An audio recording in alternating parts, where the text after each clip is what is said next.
read 68 books in 2023, and I shall now attempt to rank them for you. I feel like I have kind of an eclectic group of books here. Some of them are very popular and I have some controversial opinions, so I am going to try and give you like a little synopsis and a brief review of everything, but I'm going to try and keep it moving because there are quite a few books.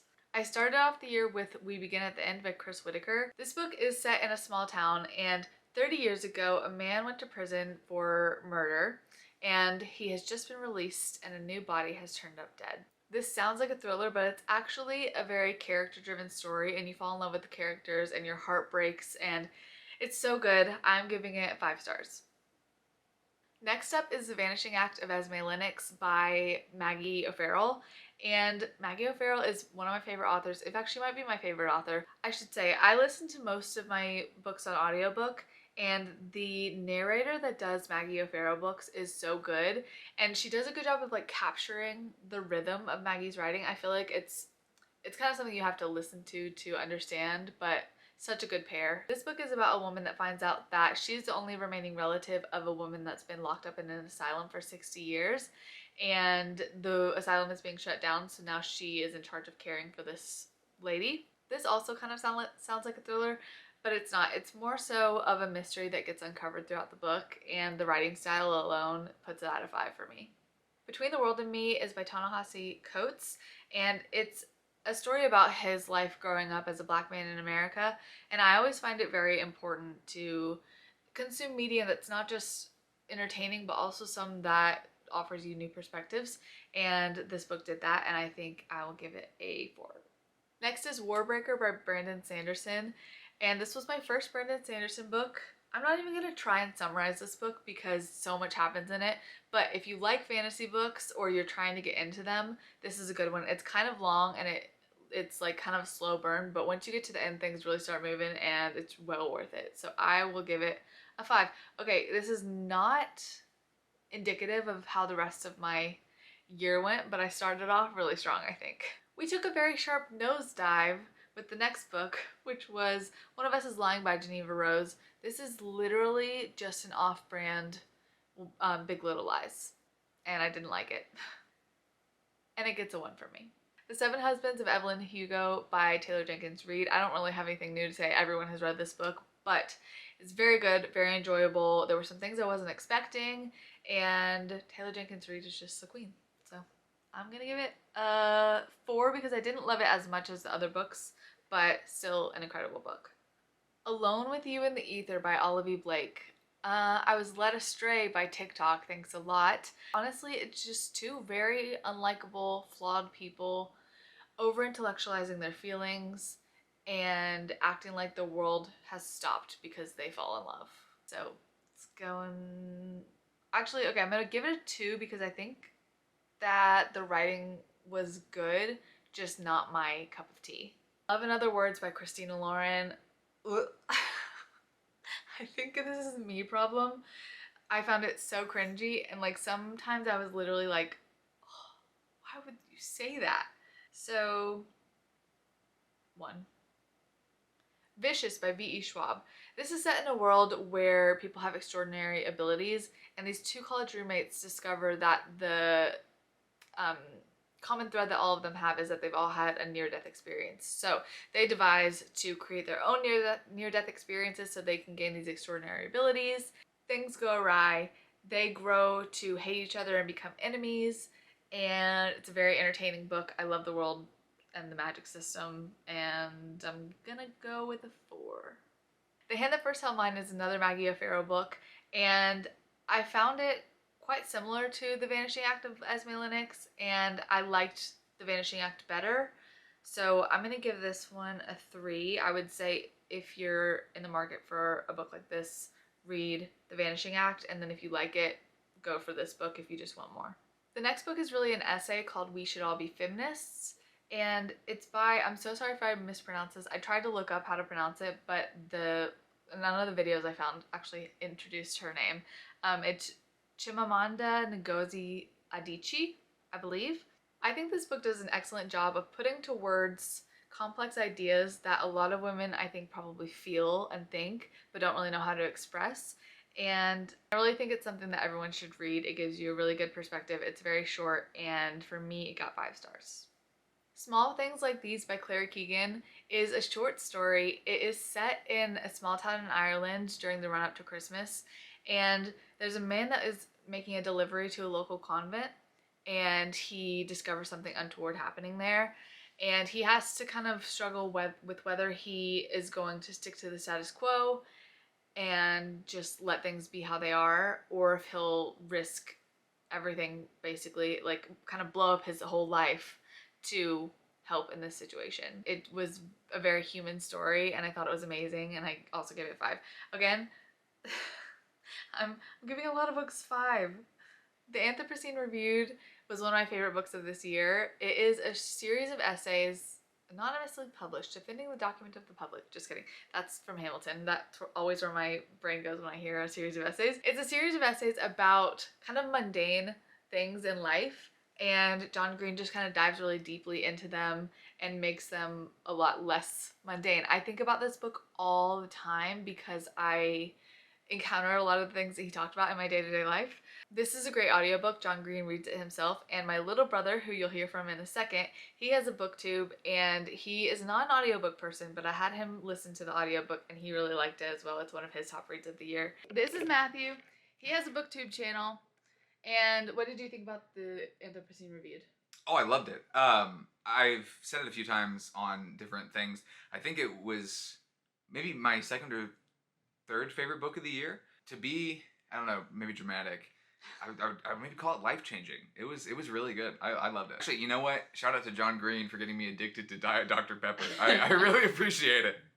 For me, the Anthropocene Reviewed gets 5 stars.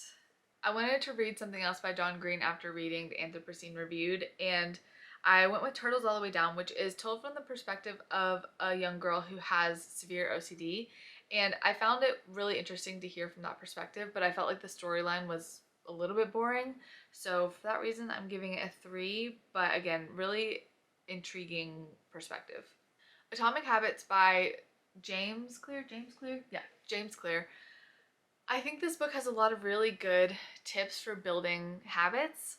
I listened to the audiobook, and honestly, it came off as a little bit arrogant. I don't know if that's the way he was reading it or the actual content, but again, good content, delivery a little bit off for me, so I'm gonna give it a 3. I would give it a 3.5 because it does have a little bit of, not a little bit, but it does have some good tidbits in there. 7 Days in June. You guys, I'm giving up on romance books because I really wanted to like this one. I heard so many good things. This is a second chance romance, and I found it so cringy. I think it's me, but it's getting a 2 for me. Vengeful by V.E. Schwab picks up where we left off with Vicious, so I'm going to give it a 4 as well. It kind of feels like all one long book, which I think is the point of a duology. The Twist of a Knife by Anthony Horowitz is the 4th book in the Hawthorne and Horowitz series. These books are so fun. The writer writes them as if they actually happened, but this is a fiction book, but he's just like one of the characters in it, which I think is really fun and an interesting thing. It kind of has like a Sherlock Holmes meets like Midsummer Murders feel to it, and I just really enjoy reading the books. I think they're really fun. So, a 4. We have another Maggie O'Farrell book. This one is Instructions for a Heatwave. This is one of my favorites from her. This is a story about family dynamics, and one of the most interesting things was about living with a disability that people haven't always recognized as a disability. Maggie O'Farrell can do no wrong in my eyes. It's 5. Next we have I Have Some Questions for You by Rebecca Makkai. The thing I liked about it the most was that it's an adult who goes back to her high school, and she's revisiting memories through the lens of an adult that she had as a child, and she realizes that some things might not have been as appropriate as they should have been. It's kind of a murder mystery, but it also goes into some deeper subjects, especially regarding how young girls are treated, and I thought it was very compelling, so I gave it a 4. The Overnight Guest is a thriller, and it's about this woman who goes back to her hometown, and a guest shows up at her door during a snowstorm, and I won't say much more because I don't like to go into thrillers with too much information. I'm gonna give it a 3 because I think it's kind of just middle ground, but if you like thrillers, I would recommend. Next we have Five Survive by Holly Jackson. And I was disappointed in this book. I like the premise of it. It's set inside an RV over the span of like 5 or 6 hours, I think. And there's 5 teenagers that are going on vacation and they are interrupted by a sniper. So, interesting concept. I thought that the explanation for things was a little bit uninteresting. So, a 3 for me. The Mist by Stephen King had a lot of cool potential. Like, this mist rolls into a town and the mist starts killing people, and these people are trapped inside of a grocery store, and it kind of becomes like a Lord of the Flies situation. But the thing I didn't like about this book was the very vague ending. I think it was kind of a cop-out. It felt like a cop-out. And I know that the movie ends differently. I have heard that one is more eerie feeling. Like, there's no real answer at the end of it either, but it kind of like sticks with you. And I even think about the ending of the movie. I've never even seen it, but someone told me about it. I was like, that would have been such a better ending. So I'm gonna give it a 3. I think it had potential, and I think maybe the show or the movie would be better. I Feel Bad About My Neck by Nora Ephron. I wanted to like this book. It's this very privileged woman complaining about things, and it just kind of feels like champagne problems. Like, I know all problems are relative, but hers just, like, the way she writes about things, I don't know, it just kind of rubbed me the wrong way. I feel bad about that because I like Nora Ephron and her movies and stuff, and I think she's very talented. Just this book was not for me. Lady Macbeth by Isabel Schuler is a historical fiction book set in Scotland, and I actually read this while I was on a trip to Edinburgh, so that was really fun to kind of feel like I was immersed in the book a little bit more. The grandmother of our main character is a druid, I believe, and she prophesizes that her granddaughter will become queen, and so it's kind of a question of, is this a self-fulfilling prophecy? Like, she thinks that she's meant to become queen, so she makes it happen, or is it actually a prophecy? So I really like this book, and I would definitely recommend it if you are into that kind of era of history. The Maid by Nita Prose was a very interesting book. The main character is named Molly, and she's a maid, and she has a lot of difficulty with social cues and expressing herself, and so when someone turns up dead at the hotel that she works at, she becomes a lead suspect because the cops view her lack of social skills as a red flag. I thought it was really good, and I will give it a 4. Luckiest Girl Alive is very similar to I Have Some Questions for You in the sense that this woman goes back to her high school and has to relive things, but this woman has really distanced herself from her past, and she either has to decide whether she wants to come forward about some things or continue living the life that she has created for herself. I thought it was interesting, but I didn't love it. I think the characters were just not very realistic. I said I hate romance books, and that is true, except for Emily Henry's books. She just has a way of making things not so cringy, and she does dive a little bit more into heavier subjects than a lot of other romance writers, and I'm not trying to say that, like, things that are just surface level have any less merit, but it just, for me, is more engaging to read. And this is sort of like a fake dating trope sort of deal. I think if you're like in your 20s or you've experienced like kind of growing apart from friends and stuff like that, you will really enjoy this book. So I will give it a 5. If Beale Street Could Talk by James Baldwin is a very hard read. It is about a young black couple that is growing up in America and the injustices that they face and uncertain future that they have. And it's so heartbreaking, but very impactful, and I did think about it a lot after I read it. So I don't know if I could say I enjoyed it because, again, it was very like difficult to read. But nevertheless, I do think, again, important to read things that are challenging to you. Only Dull People Are Brilliant at Breakfast by Oliver Wilde is a collection of just Oliver. Who's Oliver Wilde? I don't know. Oscar Wilde. Only Dull People Are Brilliant at Breakfast by Oscar Wilde is just a collection of Oscar Wilde quotes, and so fun to read. He's so funny, and I read it in a day at the park and just was like actually laughing out loud. I'm gonna give it a 4. The Screw Tape Letters is a very interesting concept, and I think C.S. Lewis is an amazing writer. It's told from the perspective of an elder demon, kind of trying to coach a younger demon into luring his human away from God. And it's just such an interesting concept, and again, very good writing. So I think I'll give it a 4. Why did I read The Red Pony by John Steinbeck? I don't know. I didn't think I would like it, but I live in London and I was just kind of craving some Americana, so I was like, I'll read a book by a classic American writer, but it was just not interesting to me at all. I like the setting of it, but it was just very boring and I didn't really enjoy it. Sorry.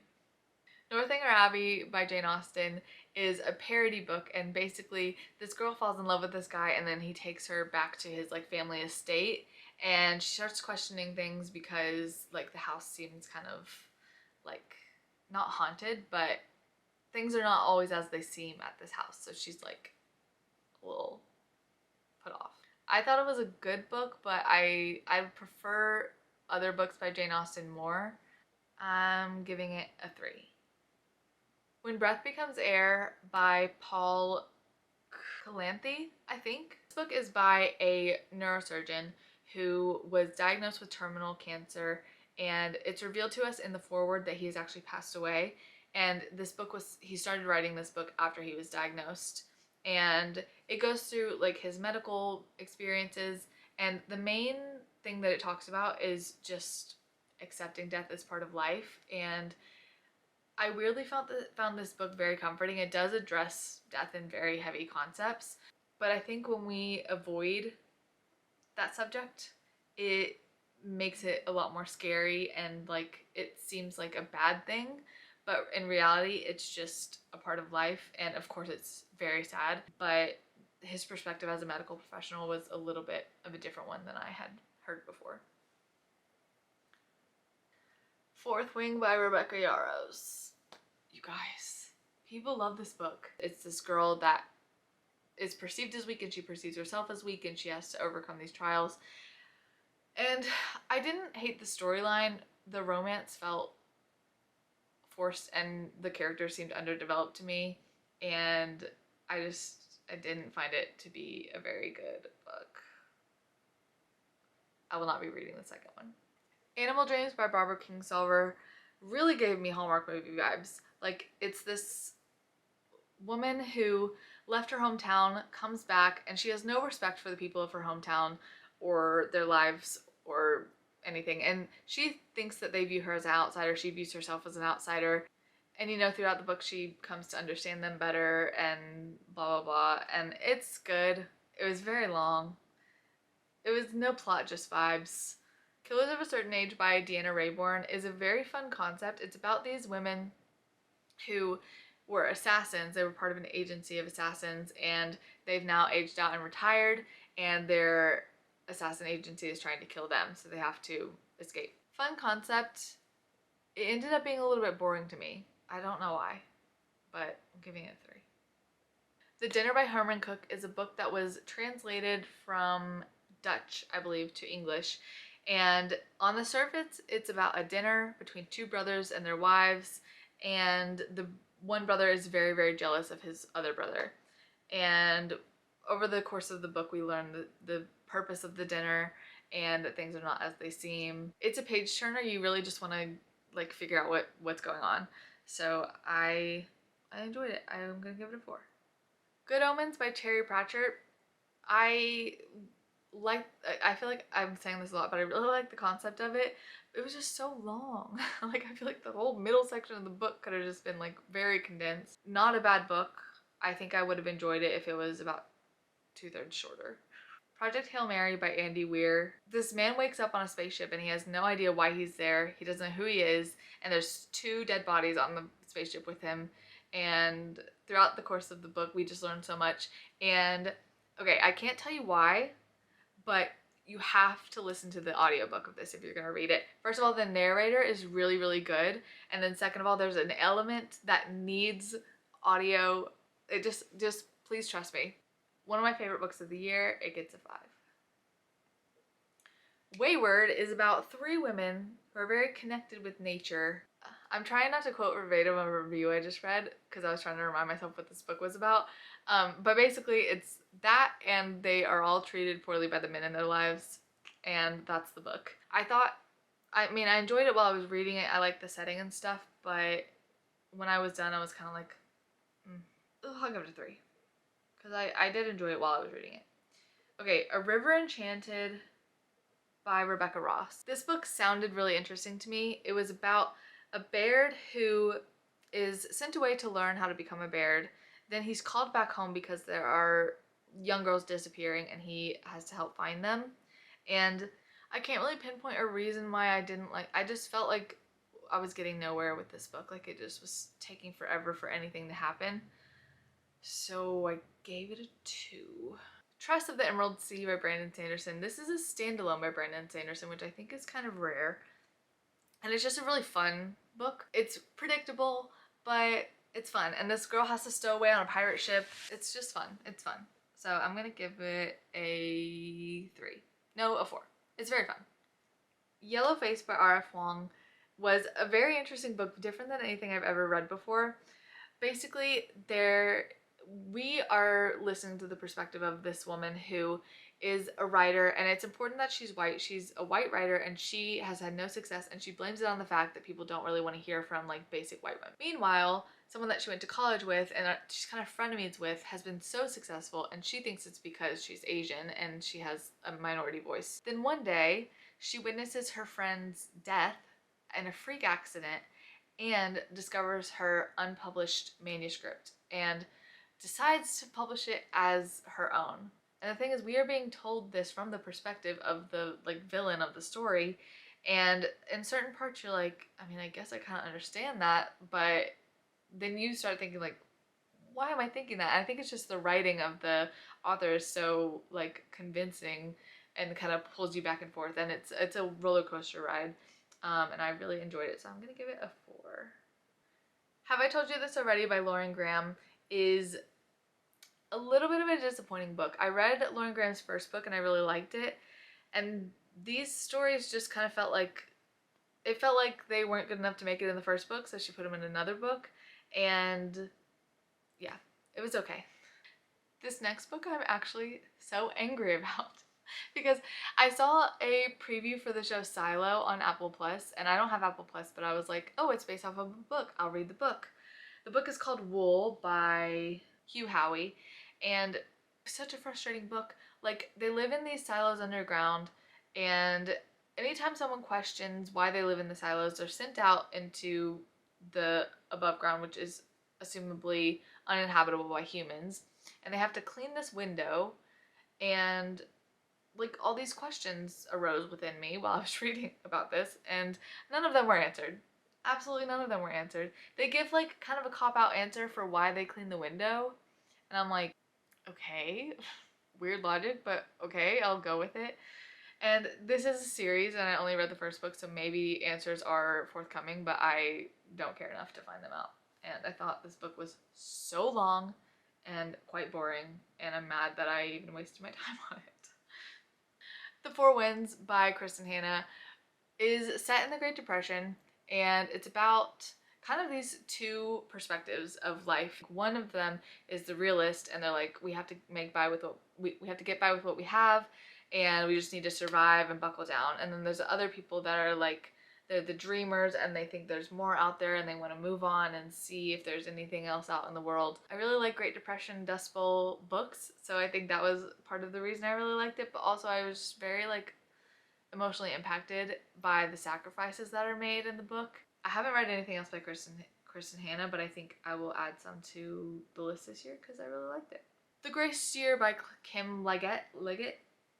It was very much like Handmaid's Tale meets Divergent meets Hunger Games meets Maze Runner. Like it was trying very hard to be in that like YA dystopian era.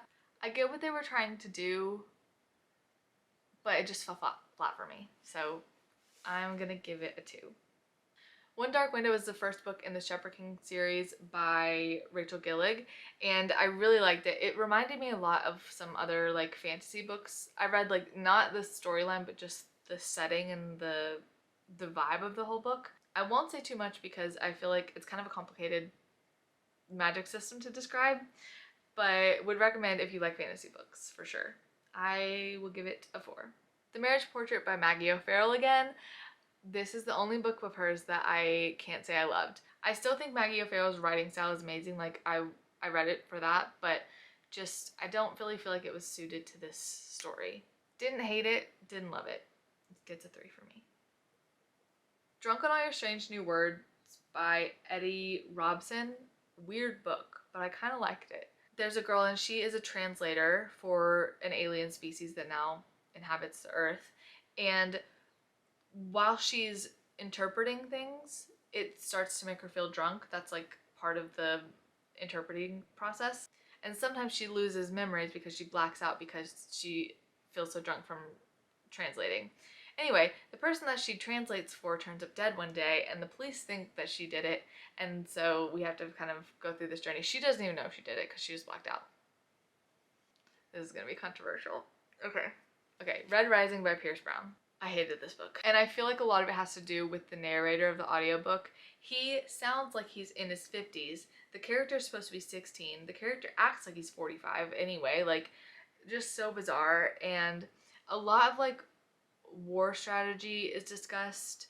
And I just was not interested at all. I don't really know why I finished it. Like, I'm not above DNFing a book, but I kind of just thought like, oh, maybe it'll pick up. It never did for me. A lot of people love this book, and I've also heard that the next book in the series is better, but I will not be finding out.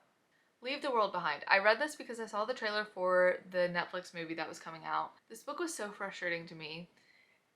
It brings up a lot of interesting topics, like it skirts around things. All these weird things start happening. There's absolutely no explanation. It basically was like, what if this happened? And you're like, okay, what if it happened? I'm with you. And they're like, just, that's all. What if it happened? You're like, you're supposed to tell me. Going Zero by Anthony McCartan. The premise of this book is that there is this new security company that is run by this kind of like Mark Zuckerberg, Elon Musk sort of character. And he's so confident in his new technology. And essentially it's like Big Brother, like eyes everywhere. It should make it impossible for anyone to escape capture. So to do a trial and to prove how well this works, he gathers, I think it's 30 people. He gives them so much of a head start and they have to basically evade capture. And small spoiler, but this happens kind of early and it's kind of the premise of the whole book. Turns out only one person was able to evade, and it was this librarian. I like this book until the explanation. I feel like I'm such a hypocrite because whenever they don't give me an explanation, I'm like, that's so lame. And then when they do give me an explanation, I'm like, that wasn't that good. You need a better one. But I think I liked it, but I felt like it kind of let me down at the end. 2 back-to-back books by Frida McFadden. I read these because they were just available on Libby and I was looking for something to read, and I like a little short thriller book.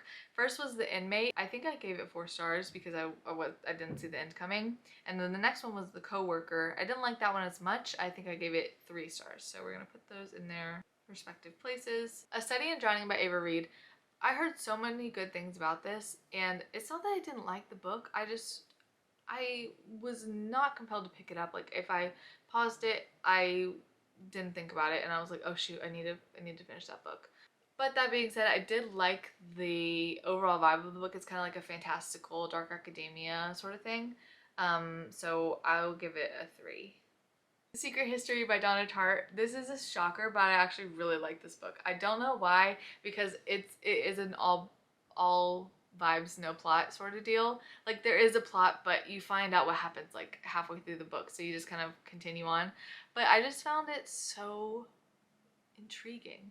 Like it honestly is one of those books that kind of stuck with me, like when I wasn't reading and I was kind of always thinking about it. I'm gonna give it a 4. Maybe a 5. Oh shoot, it's getting a 5. I put it up there, I don't know.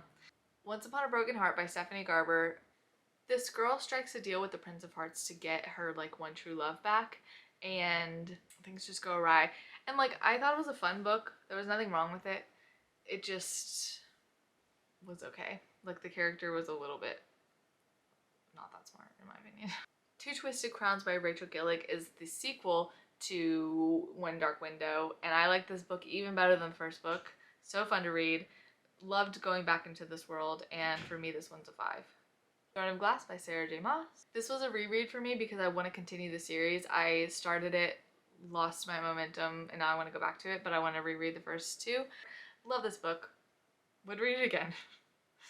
They Never Learn is about this professor who has essentially been killing men because they take advantage of women. Didn't enjoy it.